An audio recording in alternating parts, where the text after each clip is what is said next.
Alright guys, I am back with another weekly manga review video for Naruto, Bleach, and One Piece. And I missed last week's chapters. I have read them and I've caught up. So I'm just going to hit the hot points of last week's along with this week's chapters. So starting with this week's chapter of Naruto 638. This chapter, well, last week Obito became the Jinchuuriki to the Jubi. And this week we find out that he was working on this jutsu, planning for Madara to try and screw him over. So he just went ahead with it, became the Jinchuuriki, and now, my god, is he powerful. So all of the Jubi's power is now condensed into Obito's body. And he can concentrate the power now, so he's even stronger than before. So Hashirama had the Jubi locked up in this barricade with all these fences around him, and now Obito just breaks out of it like it's nothing. And the villains really needed this, because up until now, this war has just been so one-sided. I'm glad they finally have someone really powerful on their side. I know Madara is really powerful, but you still had the feeling like he could be defeated now that Hashirama showed up.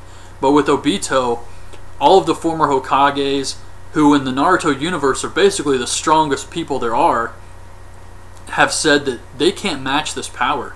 Obito's too strong. So I thought that was awesome. I really like his character design. He kind of looks like Gaara, and I believe they said there's going to be another transformation taking place.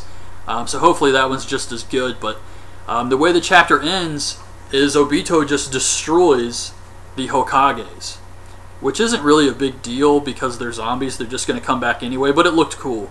So I did enjoy Naruto, and I'm actually excited for next week's chapter. Which has kind of been rare for me with Naruto, just because, like I said, the fight's been so one-sided, I just lost interest. It's like the heroes never die. So I'm glad that Obito has finally made this really powerful transformation, and we can get some great fights out of it. So on to Bleach, chapter 545. A lot of stuff happened in this week's chapter, and last week's chapter was really just showing the stern Ritter and some of their, I guess, personalities. We saw this one girl who would kill guys she, I guess, took back to have sex with or something. And we find out that Juha Bach is kind of playing Ishida. He's telling him that he chose him because he survived his selection process when he was killing all the mixed blood Quincy's, and that there's something strong about Ishida that can surpass him in power. So the guy who was going to be the successor, everyone thought was going to be the successor, thinks that Juha Bach's doing all of this just to keep Ishida close, so that he has no choice but to listen to him because everybody else hates him. But this week's chapter, we see Byakuya has finally come out of the hot springs. He's still got a long ways to go before he's 100%, but he's going to start training. Renji and Rukia are training, and it's just kind of one of those chapters where we see what some of the other people in Soul Society are up to, which I enjoy. I like that one chapter where the dog-faced captain went to go see his grandfather, who's just a giant dog, and everybody's going to get new powers and stuff, so that's really cool. But the way the chapter ended was the new captain commander, I can never remember this guy's name, I think it starts with an R. God, what is his name? But he's got the eye patch now, he's the new captain commander. And he goes to see Ichigo's friends and basically tells them that eventually Ichigo's not going to be able to come back here. And I have no idea why this would happen unless Ichigo dies. I don't see why they would just keep him in Soul Society.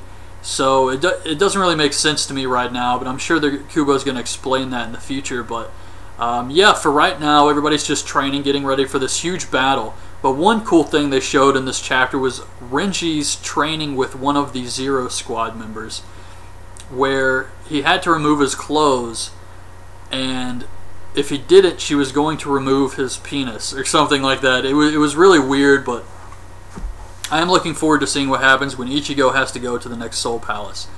But yeah, that was Bleach. So on to One Piece, chapter 714.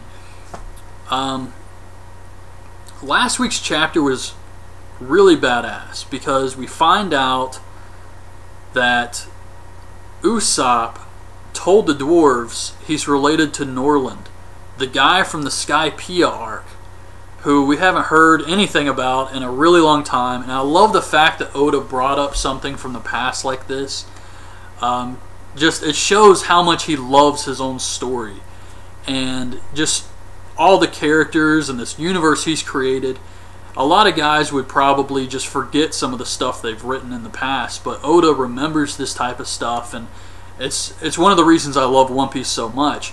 So Usopp tells them he's related to this guy, and then he finds out that this guy helped the dwarves, and now they want to have a raid on the Don Quixote family. They want to go attack them, and now's the time to finally stand up to Don Quixote, and they want Usopp to lead them because they think he's related to this great hero, Norland.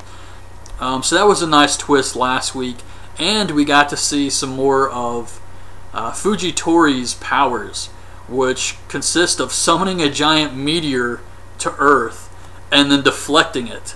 So he summons this giant meteor, Law uses his powers to cut it up, Don Quixote cuts up the other side, and Fujitori just blocks it, and then he says he was just testing his powers.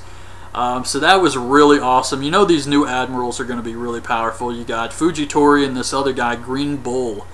So in this week's chapter, it cuts to the Thousand Sunny where Nami, Chopper, and Brook are with Momonosuke. And a Don Quixote family member is there.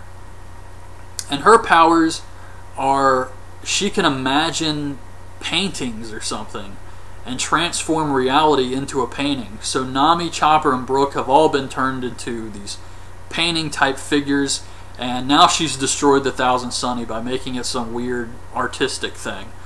So that was interesting, and you gotta love how Oda comes up with these crazy devil fruit powers. But then we have Sanji, who Kinemon wants to have him raid the toy factory, which is also the devil fruit factory they've come to destroy, because the guy Kinemon is looking for is being held prisoner there. And then we see there was something else major here. Luffy battling in the Colosseum. So Luffy is fighting in the Colosseum. The fans love him. He's already a big hit. Even the announcer is putting over Luffy. And there's this giant who wants to become a Logia giant from Elbaf with Ace's devil fruit power. So you could only imagine how much destruction a giant that can turn into fire would bring. And he's destroying everybody on his side, but eventually Luffy runs into him, and Luffy's riding this bull. The giant hits the bull, knocks it out. This pisses Luffy off. Luffy takes out the giant with one punch.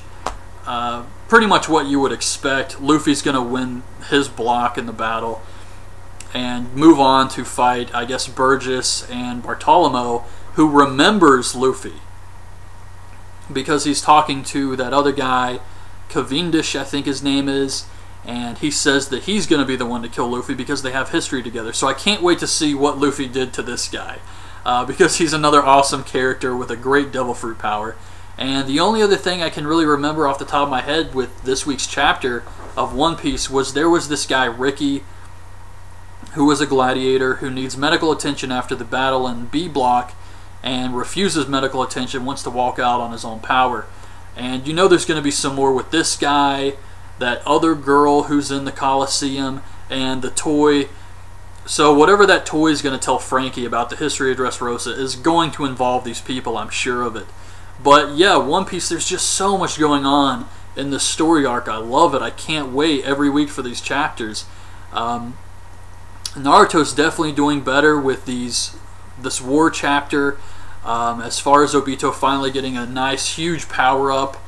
Then you have Bleach where everybody's training. They're going to get stronger. Maybe see some more of the Stern Ritter.